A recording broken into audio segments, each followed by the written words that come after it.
Okay, let's come to business, please.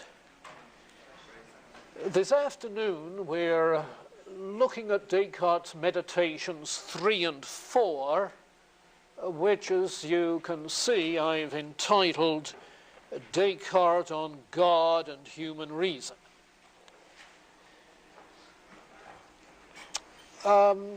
We come out of the second meditation with really two conclusions. One is that I exist, a thinking thing, and the other, which is really a corollary of that, is that as a thinking thing I have all sorts of ideas, including the idea of God. Now, if that's the case, that we have those two conclusions, we have really two possible premises for arguing for anything else, like the existence of God. We have no premises as yet that are assured about the existence of a material world or the ordered purposefulness of nature.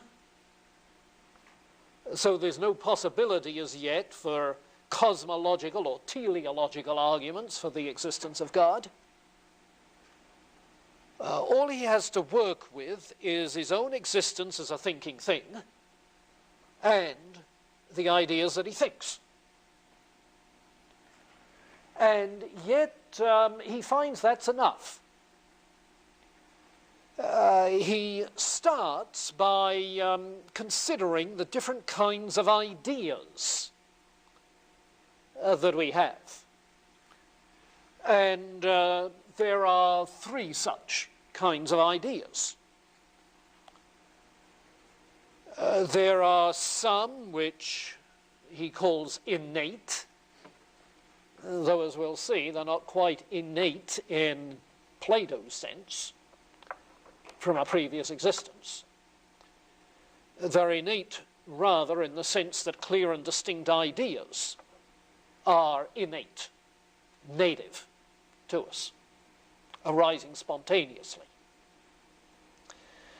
There are others that are adventitious, and you can get the sense of that from the term advent. They come to you from external causes. Ideas which on our part are involuntary. They're independent of my will, involuntary ideas. They're ideas which are taught us by nature. It's another way he puts it. Namely, in the course of experience, we acquire these ideas, apparently because of external causes, adventitious. And then there are other ideas which are factitious, ideas of which I am the cause. And in that case, they're voluntary ideas, like my idea of a fairy giraffe with butterfly wings, which I put together out of all sorts of other ideas. You see.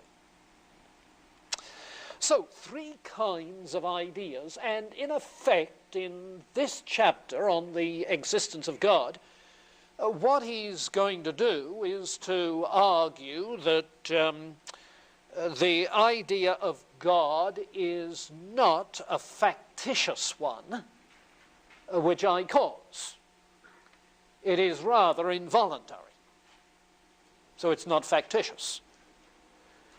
And second, he's going to argue that the idea of God is not simply adventitious in the ordinary sense, it's distinctive because the idea of God has the fullest kind of objective reality about it. So the first two of these three starting points for arguing God's existence have to do with the idea of God. Okay? And the third has to do with his own existence as a thinking thing. So he's going to make use of both of those conclusions which arise from meditation too. Is that much clearer? Okay. Now, let me concentrate then initially on what he has to say about the idea of God. Among my various ideas, he says, ideas of animals and all sorts of things, the idea of God seems to be distinctive in certain ways. Now, because he's going to claim that the idea of God has an objective reality about it, okay? It's a very realistic idea. He's got to define what the idea is. No vague, undefined idea can have that kind of objective reality about it. In fact, he seems to identify clarity and distinctness. You remember that old criterion for an intuitive conception? He seems to identify clarity and distinctness with objective reality of an idea. Okay? Now, notice that in using the phrase objective reality, he's talking of a quality of the idea, not what the idea is about. Because in a representational theory of knowledge, it's the idea which is the immediate object of thought. We think our ideas and use them to refer to external things. So it's the idea that has objective reality. External things must have at least as great a degree of formal reality as the idea has of objective reality. Which is another way of saying that the cause of an idea must be at least as great as the effect. Do you catch those parallels? You see, the idea is an effect of something, caused by something. The idea of God has a great degree of objective reality, so clear, so distinct, so distinctive. So the cause of the idea must have as great a degree, at least, of formal reality, that is to say, external reality, in the nature of things. And that way of talking about the formal reality must be as great as the objective reality is simply saying the cause must be at least as great as the effect. And if you wonder, as we did yesterday, where does he get this idea of cause and effect? His response is simply, nature teaches us. And you'll find that phrase in this chapter. Nature teaches us that the formal reality must be as great as the objective reality. Now, if nature teaches us it, then the idea of cause and effect is an adventitious idea. Okay? It's an idea that we learn in the course of experience. An idea that's caused by our experience of external things. That the cause is at least as great as the effect. It's an adventitious idea. But granted that cause-effect relationship, formal reality, objective reality relationship, then in that light of nature, certain things begin to follow. Now, if you look at the anthology on page 38, we'll pick up the train of thought, and because it's a little bit obscure at a first reading, let me pick out the highlights. I think I must have read this meditation time and time again before I caught some of this in it.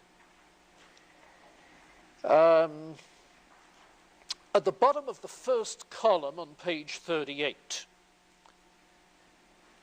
he defines the idea of God. The idea by which I conceive a God, sovereign, eternal, infinite, immutable, all-knowing, all-powerful, the creator of all things that are out of himself, outside of himself.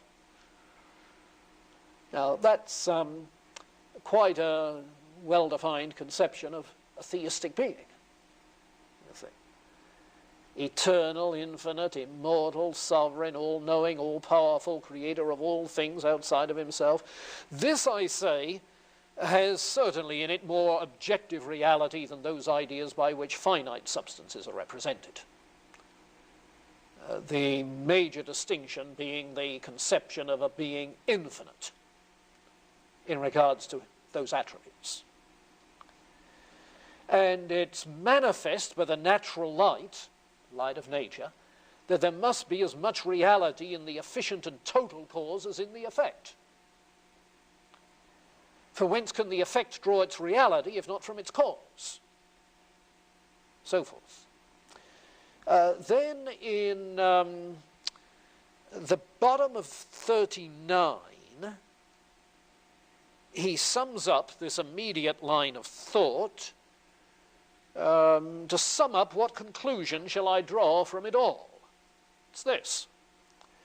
If the objective reality or the perfection of any one of my ideas be such as clearly to convince me that this same reality exists in me neither formally nor eminently, and if, as follows from this, I myself cannot be the cause of it, then it's a necessary consequence that I'm not alone in the world. That solipsism that we were talking about last time, that solipsism, I and only I exist, is false.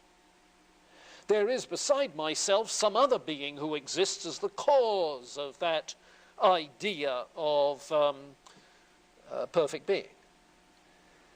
Well, among my ideas, besides that which represents myself, respecting which there can be here no difficulty, we've already settled that, there is one that represents God.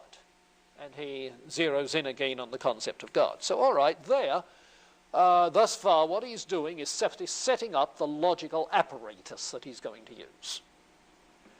The notion of objective reality as against formal reality, the cause-effect relationship, indicating where he's going to go with it.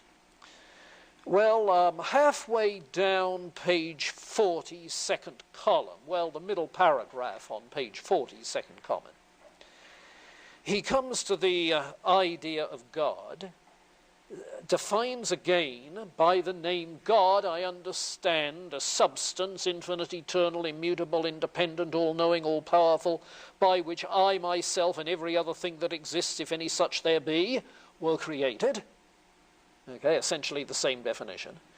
But these properties are so great, excellent, that the more attentively I consider them, the less I feel persuaded that the idea I have of them owes its origin to myself alone. Now he's saying here, you see, that the idea of God that I have is involuntary. I'm not the cause of it. It's absolutely necessary to conclude, therefore, that God exists.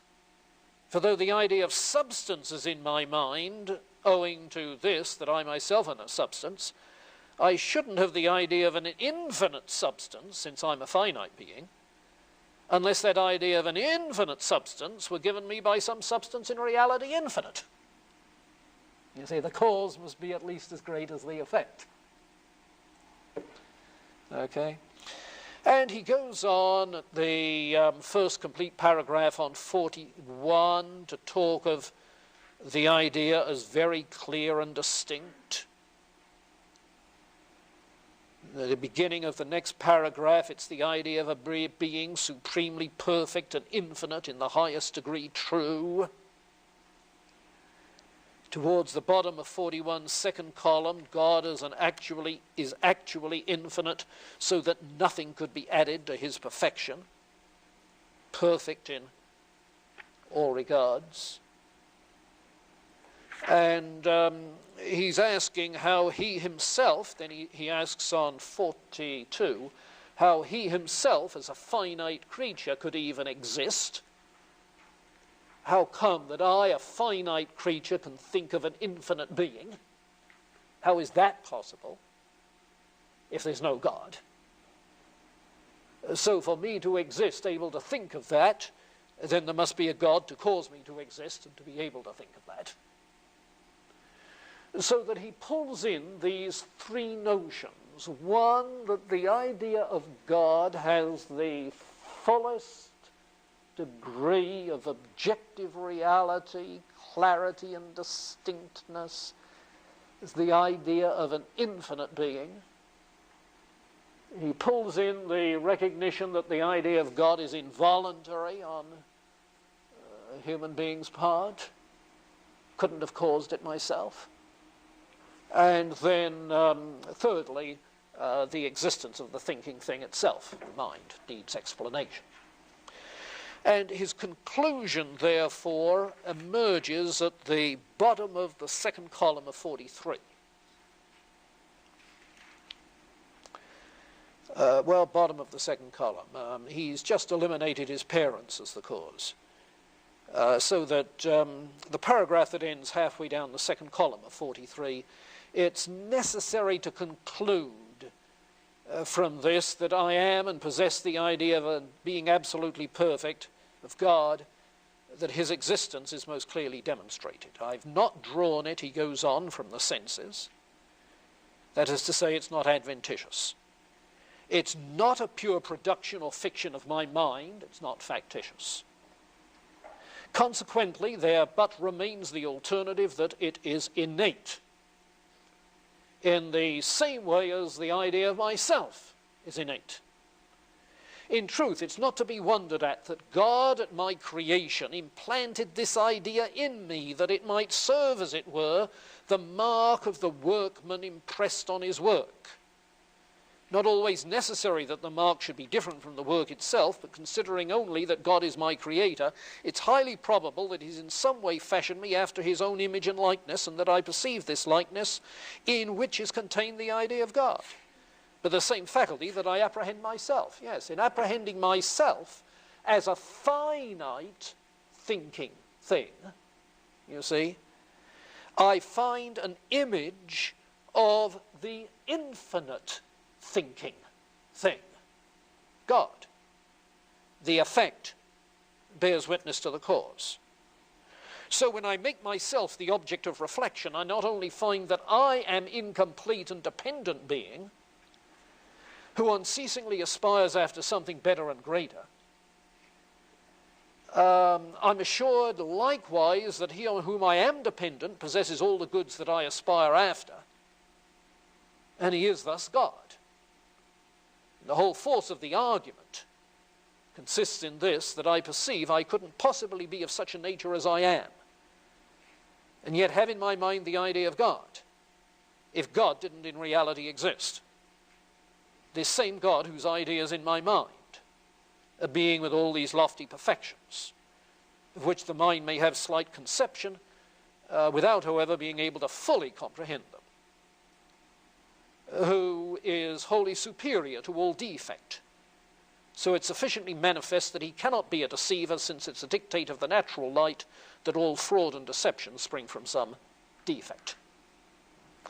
And his conclusion, therefore, is not simply that God exists, his creator, and therefore the cause of the idea of God, but that the God who exists is a perfect being who does not deceive, could not be a deceiver. And in that last phrase, he's added a further assertion on which the fourth meditation is going to depend. Okay? It's going to depend on that because of the hypothesis that is part of the initial skeptical considerations in meditation 1, that maybe God is deceiving us, or there is some malign being deceiving us, you see. So if God is our creator, we need to be pretty sure that God isn't deceiving us in creating us the way he created us. But if God is completely perfect in all regards, he wouldn't deceive.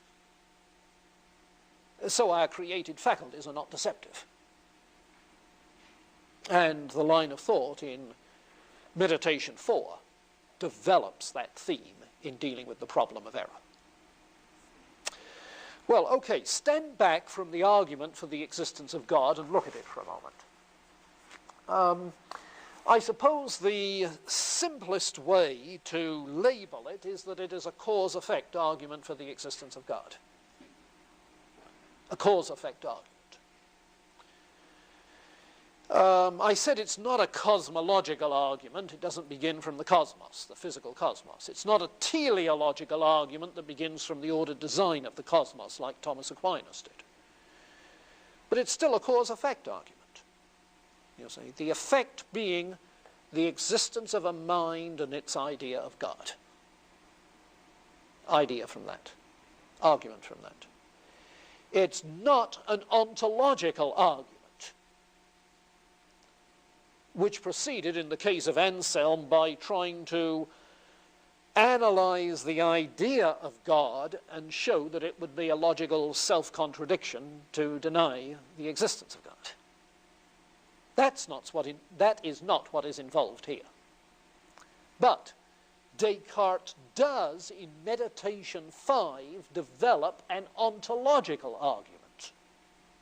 Okay? But not yet.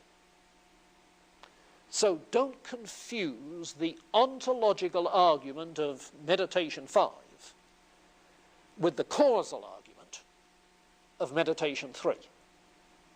Get the difference? Well, if you ask yourself, why would he leave the ontological argument till Meditation 5? Why not treat the whole kit and caboodle in one fell swoop in Meditation 3? The answer is that he doesn't have sufficient logical premises. He's trying to do it in this deductive, systematic fashion. Because in order to do an ontological argument, he has to be confident that what human reason judges to be logically necessary is logically necessary. Not causally necessary, but logically necessary. So if you're going to look at the internal logic of the concept of God in forming an ontological argument, you've got to have confidence in the laws that govern human reason, you see. And that is what awaits still Meditation 4. So he can't do the ontological until he has done Meditation 4. Comment? Question? Did you follow the line of thought, or do you want to rerun on it? I was just going to ask where the idea, he mentions natural light several times. Where does that fit in? Yeah. As far as being something that he has been able to... Yeah. A good question, because the metaphor of light and enlightenment the metaphor of light and enlightenment is something we've been running into from Plato onwards, you see. In the Christian tradition, I think it starts most clearly with Augustine, where the enlightenment is the light of the divine Logos enlightening the human mind to see the rationes, those eternal truths, false. However, that notion of the Logos that enlightens the mind seems to go in two different directions in medieval times. One, obviously, is in the Augustinian tradition, which, as I mentioned, comes out in people like Bonaventure, who talk of the Logos enlightening the mind, rather than going with Aristotelian epistemology. remember? On the other hand, while Aquinas picks up on Augustine's logos doctrine in terms of the exemplarism of Augustine, archetypal ideas in the mind of God, Aquinas doesn't speak of the divine logos enlightening the human mind, but speaks instead of the light of reason.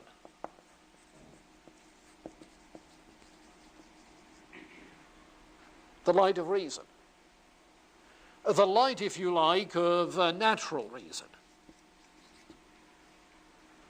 Now, the difference is subtle, because Augustine's notion of enlightenment is not just of enlightening the minds of believers, the way in theology this comes out. But it's the John chapter 1 notion that the Logos enlightens everyone who comes into the world.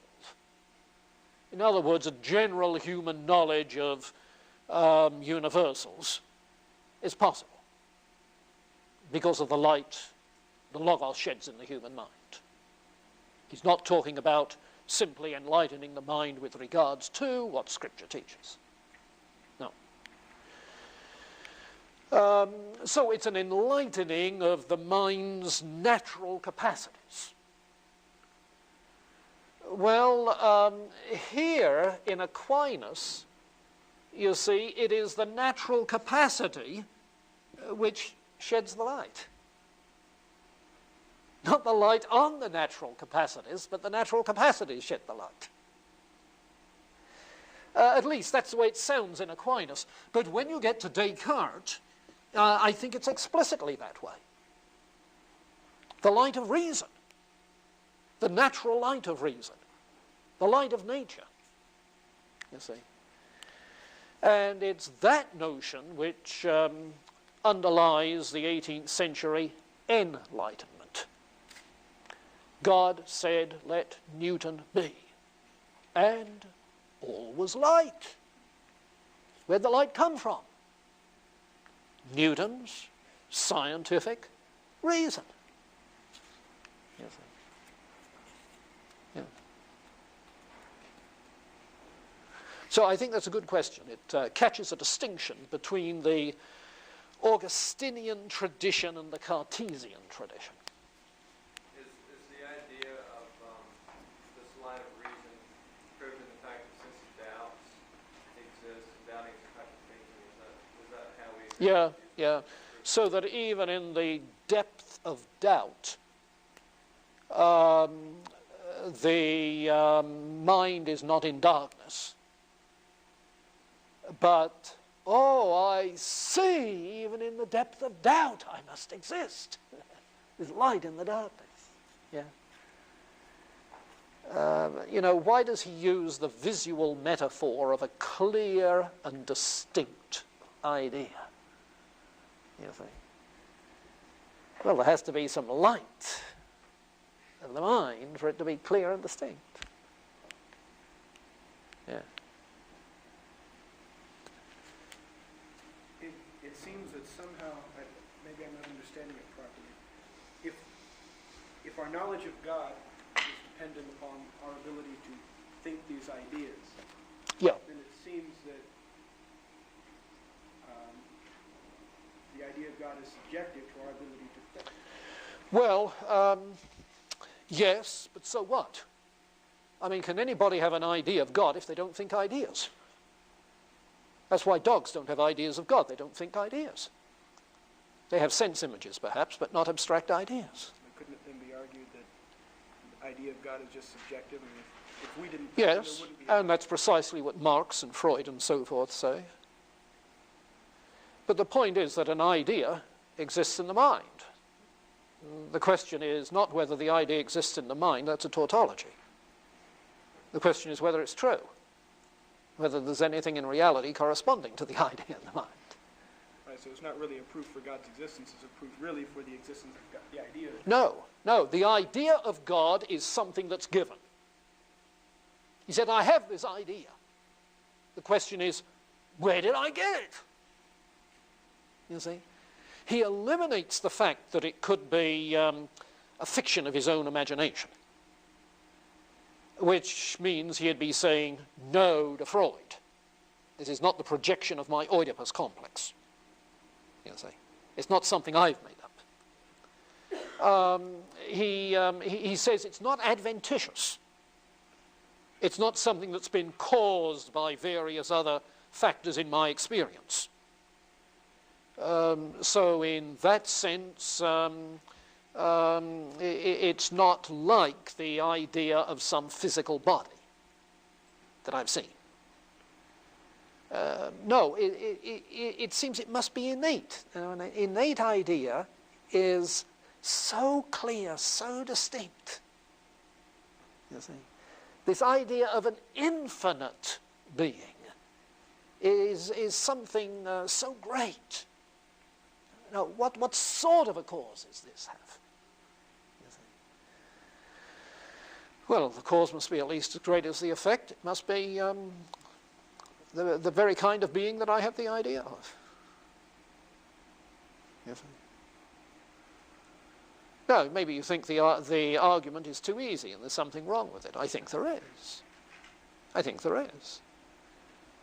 I think you can point out the problem, at least at the level of symptom, quite readily. Namely, that while he has an idea of an infinite and perfect being, he doesn't have a perfect idea of an infinite and perfect being. So the idea is not the greatest possible idea. So the cause doesn't have to be that way either. You see, that's the symptom of it. You might, in asking, well, why then does he miss that point? And I think the point is that he, I think, doesn't have enough understanding of the factors involved in the development of human ideas, including the idea of infinity. You see. And why that? Well, I think because there is a tradition coming out of the ancients and the Middle Ages that the concept of infinity is unthinkable. You see, as if it's something that the human mind can't grasp, the concept of infinity. Yet here I have the conception of an infinite being. In more recent mathematics, yes, there's been attempts to conceptualize the notion of infinity and how it develops, you see. And the simplest way to explain how one gets the concept of infinity is simply to say, well, you've got an idea of a big thing and you think extrapolating and extrapolating and extrapolating a little bit more, if you please. And go on, you know, all the way. And what you get is the concept of infinity. So you can explain the concept of infinity. No, but I think that in terms of his epistemology, the underlying problem is that this criterion, this intuitive criterion for truth, clarity and distinctness, just isn't that reliable. I have a friend who used to say that the only response that's needed to someone who says this idea is perfectly clear and distinct is, oh, I'm afraid it isn't to me. Or else, well, just wait until I've finished with you. You see. This clarity and distinctness is a matter of degree, and we may think we have something down perfectly clear on a paper we've written or a test we've written, and then when it comes back, you realize you don't have it clear.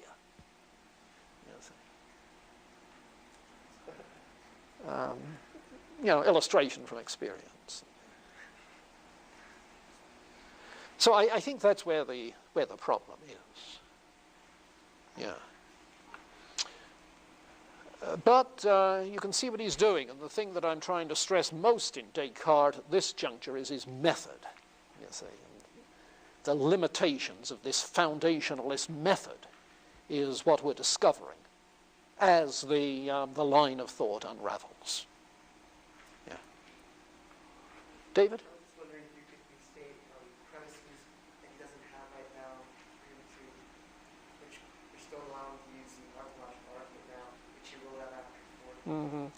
Well, he needs a premise about the trustworthiness of human reason.